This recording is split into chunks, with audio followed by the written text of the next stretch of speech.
What I thought was cool when I was asking my mom is she told us that the most important thing was cleaning up on March 3rd and that you had to promptly clean up or else if the date passed, it would mean late marriage for your daughter.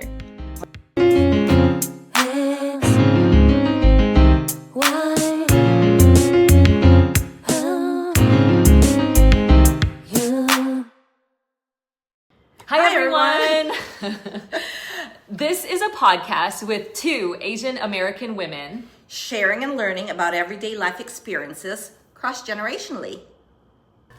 Hi, everyone. Hi, everybody. Welcome back.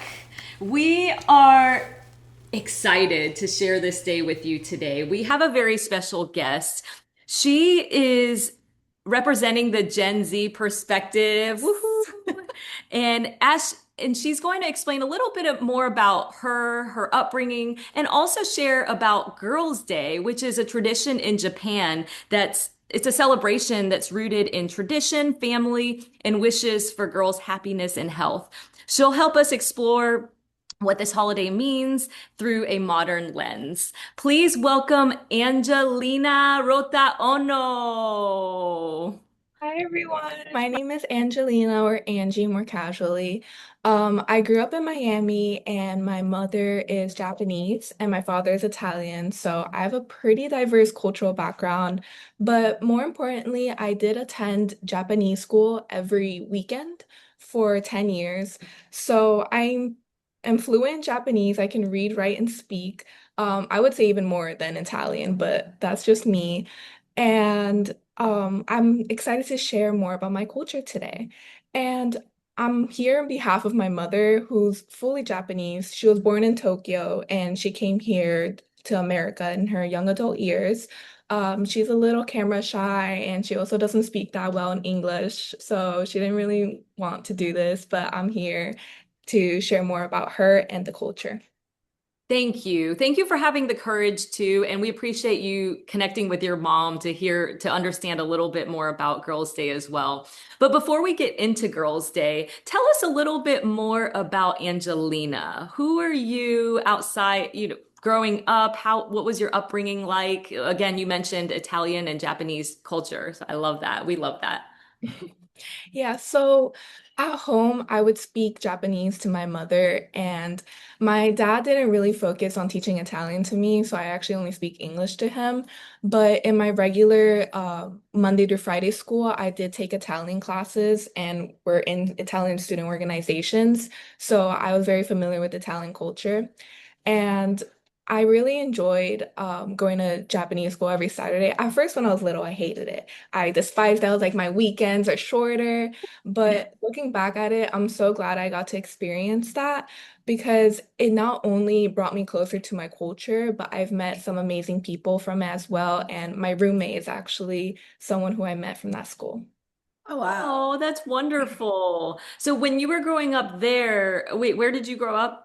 Miami. I was born in Yeah, Los Miami, Angeles, yes. but I grew up in Miami. Okay, cool. So then Miami, it's very diverse already. Did you feel growing up, because you're part Japanese and Italian, did you feel part of the students? I know for me, I was one of two Asians, so I kind of was confused, I think, with my identity growing up, and I don't know, and I think you were one of the only few Asians I was too. the only. The only. So I actually was confused, and I didn't embrace the Asian culture until my college days, honestly. Mhm. So how did that work? What was that like for you?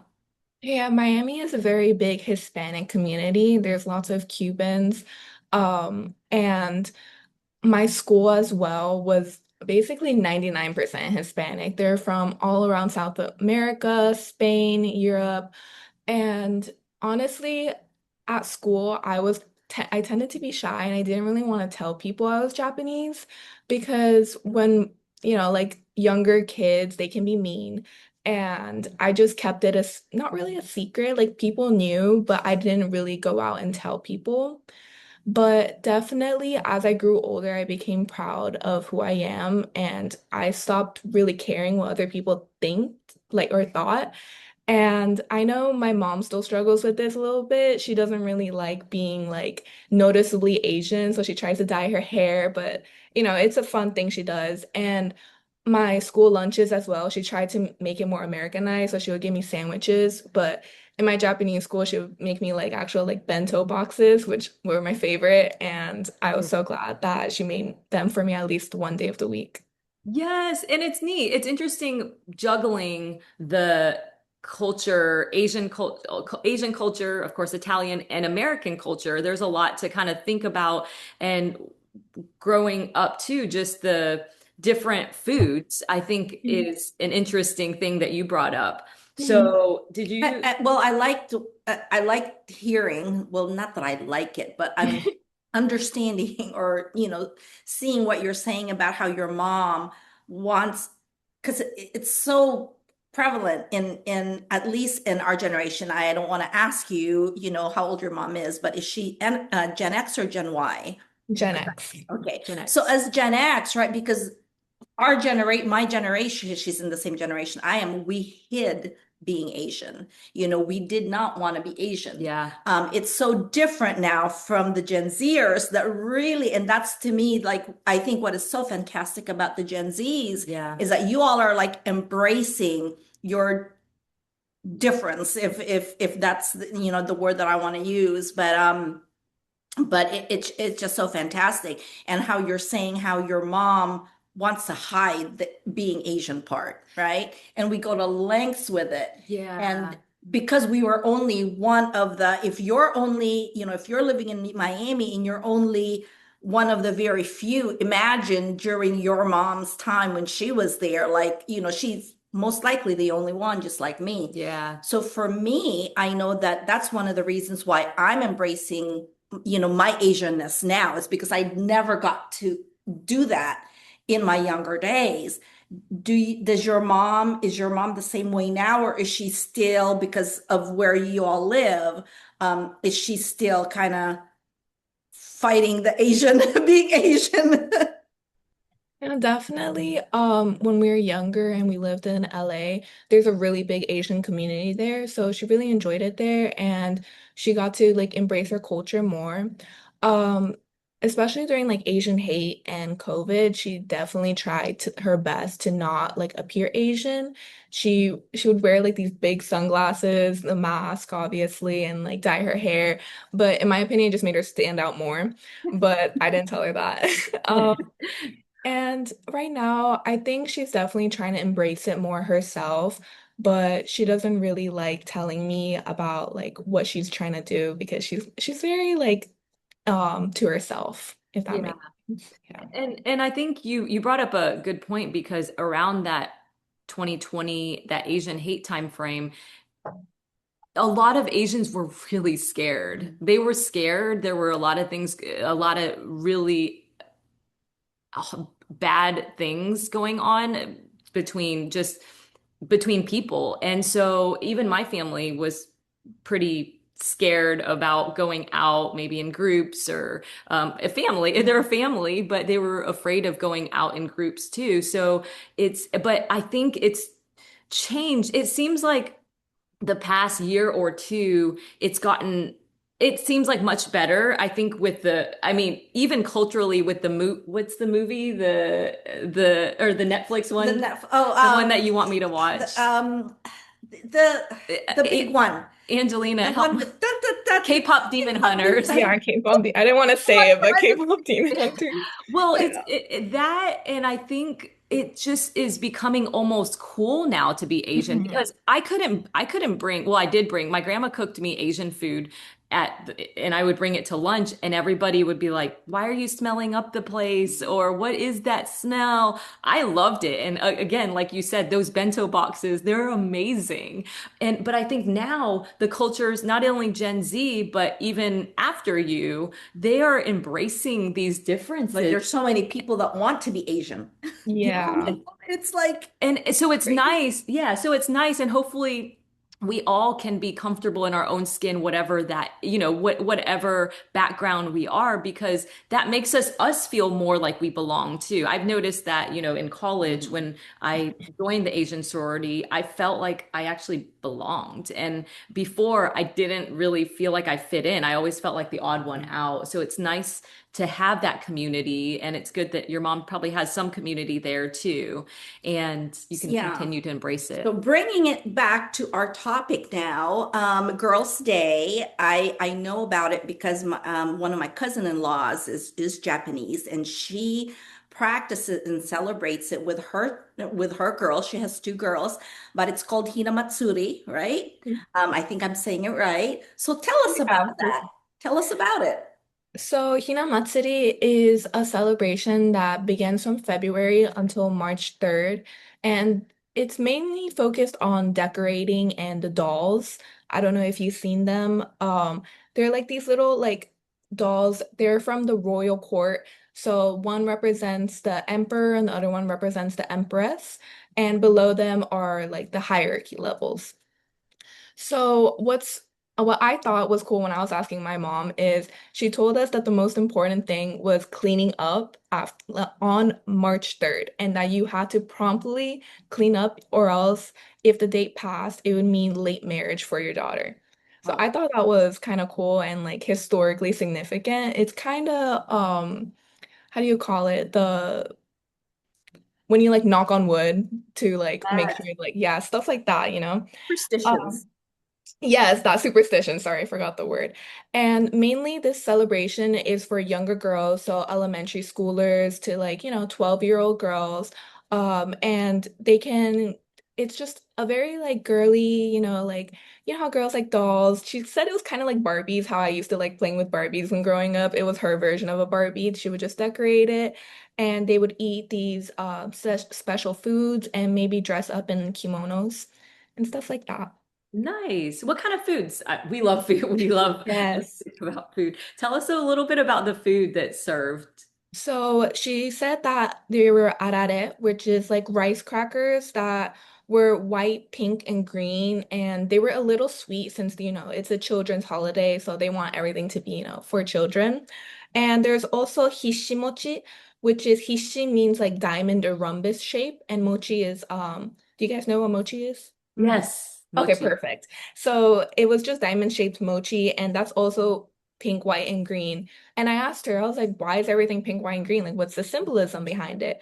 And she told me that she thinks it's pink means peach blossom for springtime and all the flowers blossoming. Hmm. White is the snow from the winter time, and green is grass from the seasons before it. So I thought that was neat. It's always green, white, pink, so it's like on top of each other. Beautiful. Yes, and then the last food that I heard about was chirashi sushi, which sushi is sushi, but there isn't actually much fish in this dish.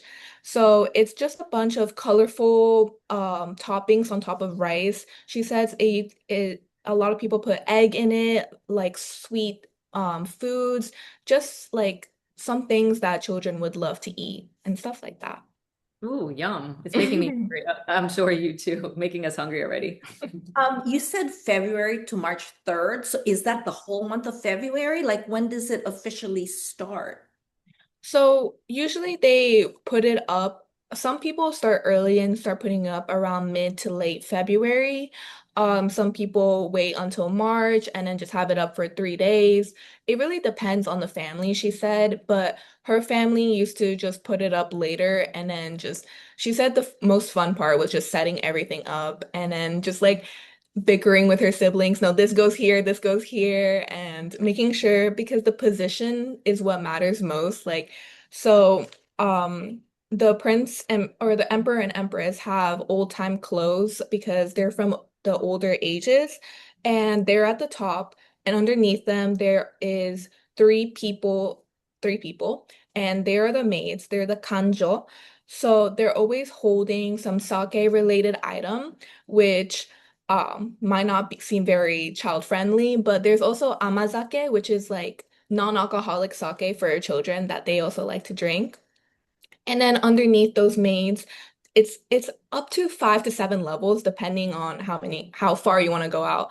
But she said the main were so the Emperor Empress, the three maids, it was five musicians. So they're all holding different types of flutes or taikos, and like different types of instruments. And she also said that when she was putting them away, that she would blindfold the dolls and then put them away organized because Japanese people are just very organized and clean. They need to make sure that everything, they can't just throw it out into the storage. Like they need to make sure they put it nicely back so that next year they can use it again.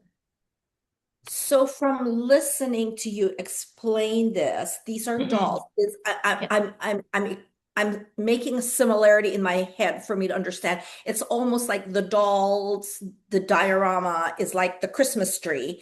It's Yeah. on like Christmas is on the 25th, but you start decorating beforehand, before to lead you up to Christmas Day. So when you say mid to end February, it's kind of decorating it in time for the Yeah. Hinamatsuri. So the dolls, like for your mom or whoever, are these dolls then, is this something that's purchased? Is this something that's passed down from generation? Do you all add on to it? Like, tell us more about these dolls. I think definitely the newer ones that they sell are like just better quality and like will look more appealing, but typically they do pass it down generations and down families, especially for families that have girls, children that are girls. So they try to just they also don't want to produce waste and like just keep buying it every year. So they try to pass it down and keep it within the family.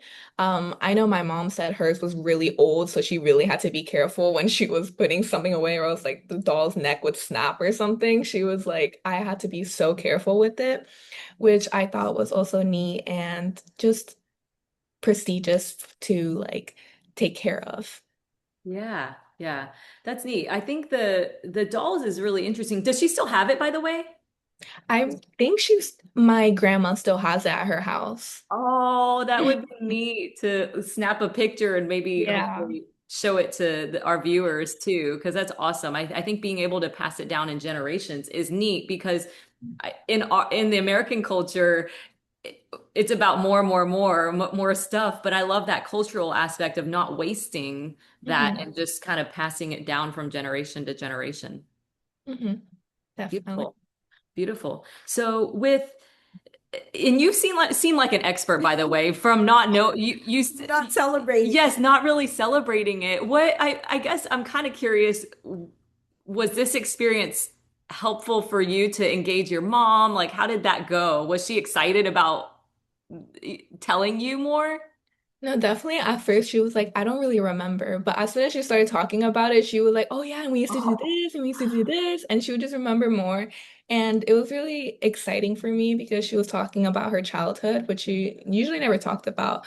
And just her celebrations. Like, I never did this because I grew up in America and we didn't have these dolls and all that. And also I didn't really learn about this in my Japanese school, which was interesting because we did do like festivals, like festivities there. Like for New Year's, we made mochi and all of that. So I thought this was definitely a learning experience and definitely fun for my mom to recall on too. That's awesome. And that's a thing that you bring up is our parents, and maybe you're like this too, we didn't share too much about, or my parents didn't really share too much about their upbringing. And there was a lot of struggle. There was a lot of things, maybe traditions, but they brought us to America. We came to America and we started almost a new tradition. And all the traditions, at least for our family, kind of got put to the side. So it's interesting to kind of bring that back and bring that communication back in because I think culturally speaking, Asians in general, they don't like to, I mean, they don't talk about like those stories. So it probably felt good for you and her. Yeah, definitely. yeah, I think it's different. It's a little different. Again, generationally, it's so different Yeah. because even when when we talk, or even through the, through the podcast when we talk with, with other Gen Zs, it's like I'm seeing like or my experience is so different from yours. Yeah. And we're going through the same time frame. Does it make sense?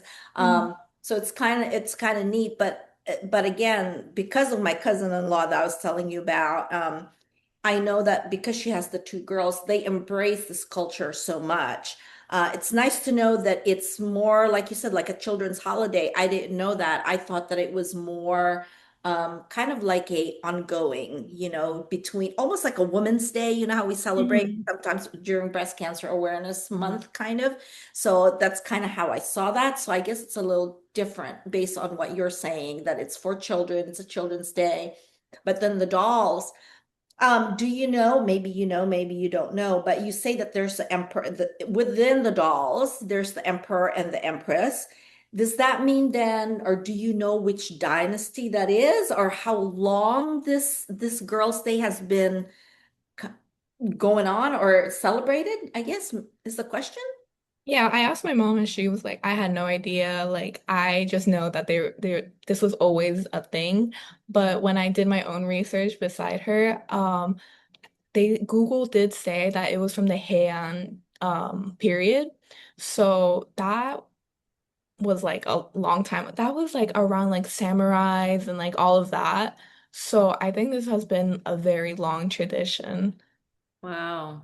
It's neat. And it's neat that it's passed down and you learn from it, and who knows, in the future you might be teaching your cousins or your nieces and nephews about it too, because you learn more about it as well. And that's yes. And so in your little research, because you said you kind of knew, but you didn't know, so there was a, you liked the stories that your mom told you. Between the two of you, you actually practiced one of the things that's celebrated. It's the mother-daughter, relationship, and you kind of got to experience that a little bit. So now that you know more about it because of our podcast, don't forget to click like and subscribe. Is this something that you think that you would carry forth traditionally as a celebration in the future, or how do you see this celebration now? Definitely. So even if I don't, if even if I didn't grow up celebrating it, I definitely want to like teach my kids my Japanese culture, even though they would be like one fourth, which I still want them to learn Japanese so that since, their grandma, my mom would be she doesn't really speak English, so I want them to communicate with her and I want them to learn more about her culture too, because it's important to me. And I might not have this day to, put up the dolls because I actually do want to get my hands on the one my grandma has, but we'll see. I need to text her. I need to see if she has it. But if I do get my hands on that, then yeah, I would love to decorate and just participate in this festival. But other than that, I definitely do want to make sure that if I do have daughters, they feel special on this day too, because it's such an important day to highlight, like people usually look over like younger children because they don't know much or something like that, but I still think it's important to celebrate like holidays that do embrace their identity and themselves and make them feel special, besides their birthday, of course. And Right. especially in and one of the things that really caught my eye on this holiday is, it's Girls' Day. And in the Asian tradition, it's always about the male, it's Hmm. always about the son, so to actually have a celebration that's just for girls, Yeah. to me is fantastic. It's great. Right. Yeah. And I just thought as you were talking too, I feel like you grew up kind of, well, you grew up with not embracing, but not knowing a lot about the culture because it wasn't normal, quote unquote, normal there. But it's interesting, you can see two perspectives because now Asian is becoming quote unquote cool now. So how has that transition been for you? Because we're adults now, but we're still embracing our Asian culture too. But how has that been to see that transition and now being, in your late teens or early 20s? No, yeah, it's definitely been very like a whole 180 because I used to hide it so much. I never talked about any of my Japanese things at home. Some of my friends found out that I was Japanese like years after I was being friends with them. And now, like when I introduce myself, I just normally say, "Oh, I'm half Japanese, half Italian," and most people's reactions are positive and they want to know more about my culture. What's funny is, and I tell my dad this sometimes, is more people are shocked by the Japanese part than Italian part. And they want to learn more about my Japanese culture. And I think that's really cool because when I was growing up, I think the Italian community was bigger in Miami than really the Japanese because the Japanese community from my Japanese school, we came from all over not just Miami, but like this neighboring cities too. And so the Italian community was just more Miami focused. And I think that definitely changed now. I think there are a lot more Japanese Americans, Japanese coming to Miami, and just it's cool to see other people that have my culture, and I like love connecting with other Japanese or even Asian people as well. That's great. That's great because that sense of belonging, like we talked about earlier, that sense of community is so important. So it's great that you've seen that transition unfold in your youth, the dichotomy of it. So being Gen Z, I have two questions. First one is being Gen Z, if Girl Day had a Gen Z playlist, what songs would be on it? Just maybe give us three to five songs. Okay, so when I used to work as like a teacher in Kumon, which is I don't know if you guys know, it's like a tutoring center Right. basically. A lot of the little girls that would come up to me, they would always ask, "Do you listen to Taylor Swift?" And I used to listen to her old songs growing up, her like first debut songs, but I don't really follow along with her right now, but I know a lot of young girls like her, so probably Taylor Swift would be on that. Let me think. There's actually a song for Hinamatsuri that's Mm. like, yeah, so I'd probably put that on there too. Let me think. I don't know. I think when I was growing up, I really liked K-pop, so I think I would put some K-pop on there too. That's great. Good. Have fun. And then the last question to close out today is describe Girl Day in three words. Three words. Girl Day. Okay. Um, really happiness, mm,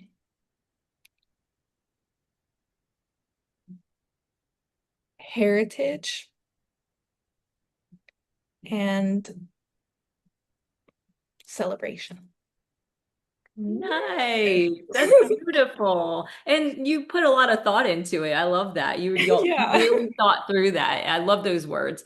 Happiness, heritage, and Celebration. celebration. Well, happy Girls' Day to everybody out there who celebrate or are getting to celebrate or starting to celebrate it. We're so thrilled to have you, Angelina, on here. Thank you so much for sharing your heritage with us and your background and the story behind Girls' Day. We really appreciate Everybody it. that celebrates it, happy Hinamatsuri.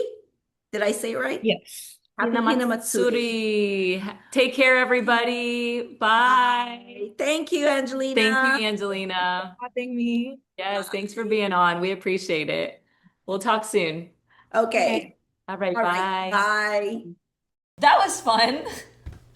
Don't forget to hit like, subscribe. Feel free to comment. That was such a fun conversation about Girls' Day. So if you did Hinamatsuri. Hinamatsuri, and if you know about it or understanding, just comment about what your thoughts are on it. And how you celebrate it. And Yes. I'd love to hear about the dolls, more about the dolls. Any pictures of the dolls, send your dolls over Yep. too. Yep. Take care, everybody. Bye-bye. Bye.